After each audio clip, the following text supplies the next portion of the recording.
Mughalsarai junction. গভীর রাতের train থেকে প্ল্যাটফর্মে এসে নামলেন একজন বৃদ্ধ, বয়স ৮০-৯০, এমনকি ১০০ও হতে পারে।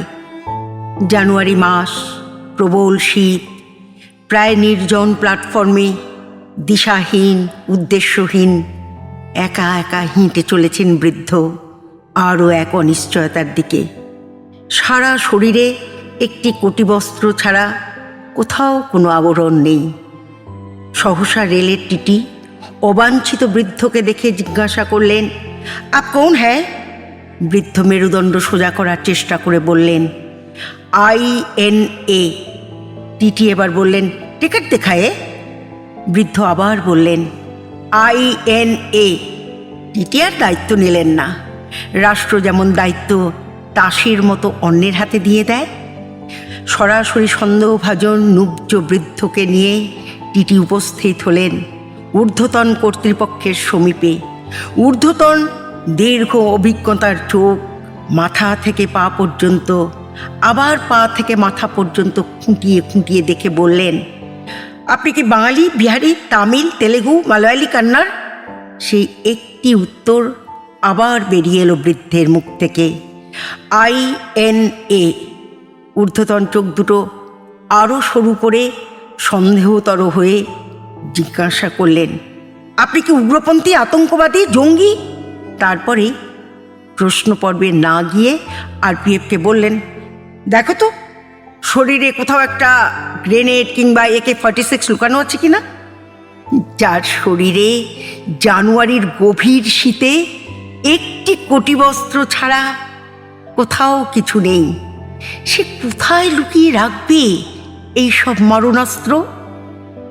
অযাচক দায়িত্ব আর নিতে চাইলেন না ঊর্ধ্বতন। তাচ্ছিল্যে বললেন, যাও GRP থানার লকআপে রাত্রি কাটাও।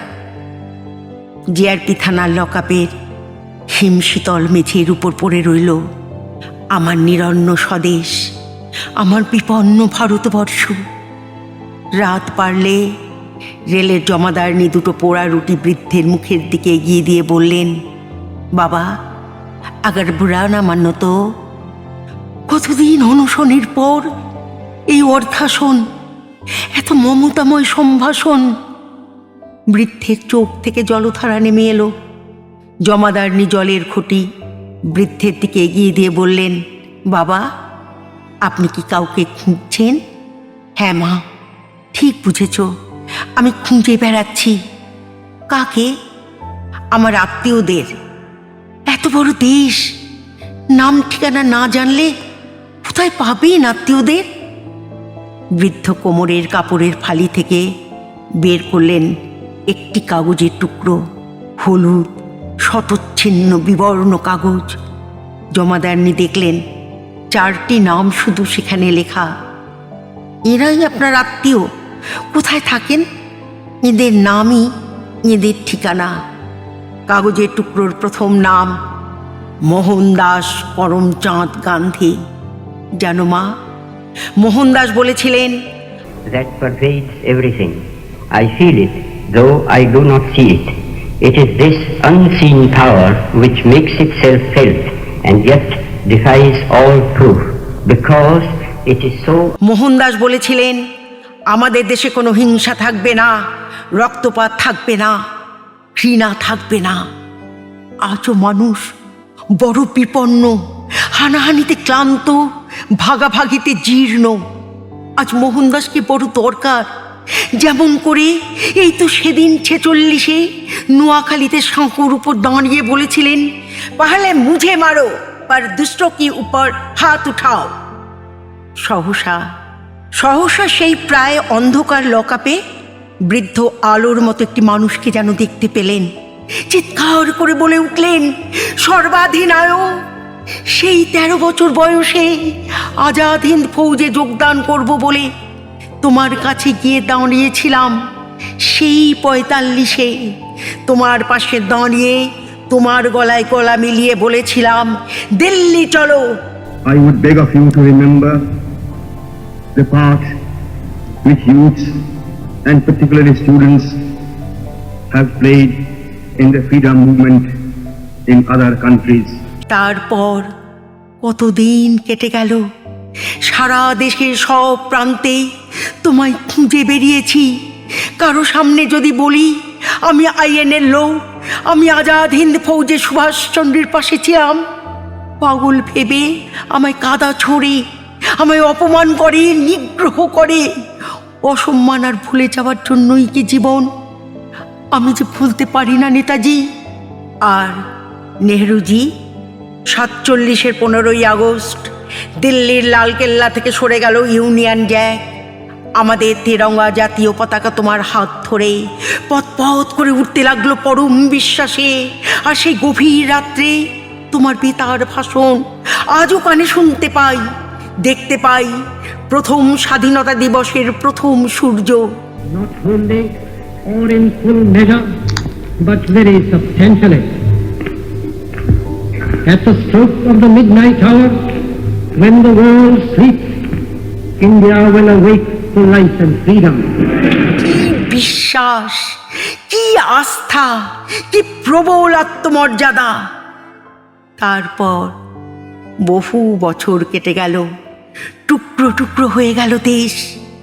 একজন কবি যে ভাঙন রুখতে পেরেছিলেন, তোমরা এতজন রাজনীতিবিদ দার্শনিকেরা তা পারোনি। একদিকে কুবেরের ভান্ডারে কোটি কোটি টাকা, অন্যদিকে বিপন্ন নিরন্ন মানুষ ফুটপাথে রাত কাটায়। তোমার সে স্বপ্নের দিন কবে আসবে নেহরুজি? কবে কবে আবার কবে সব মানুষ ভাত পাবে, ছাদ পাবে, কাপড় পাবে, স্কুলে যাবে, ওষুধ পাবে? কবে কবে কবে কবে নেহরুজি? এবার জিআরপি থানার লকআপের জং ধরা লোহার ফাটক খুলে দেয়া হলো। বৃদ্ধ এক পা করে বাইরে বেরিয়ে এলেন। এদিক ওদিক চেয়ে দেখছেন চারিদিকে রেল লাইন।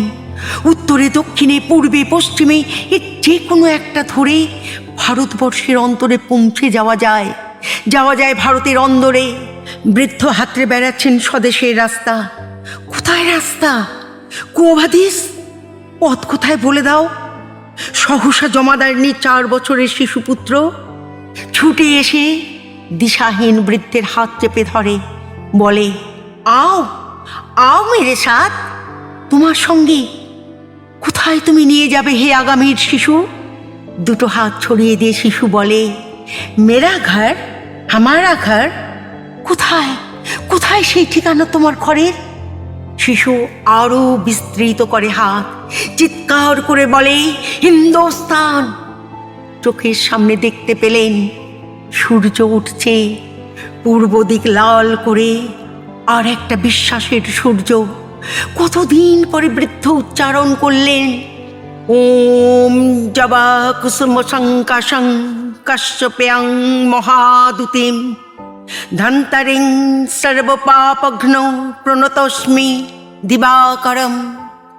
হে দীপ্ত দিবাকর রবি, হে জ্যোতির্ময় রবি, আরো আরো আলো দাও, আরো প্রাণ দাও, তমসা দূর করো, আরো দিশা দাও, আলো আলো আলো আলো আরো আলো দাও। জ্যোতির্ময় রবির কথা বলতেই মনে এলো আর এক রবি।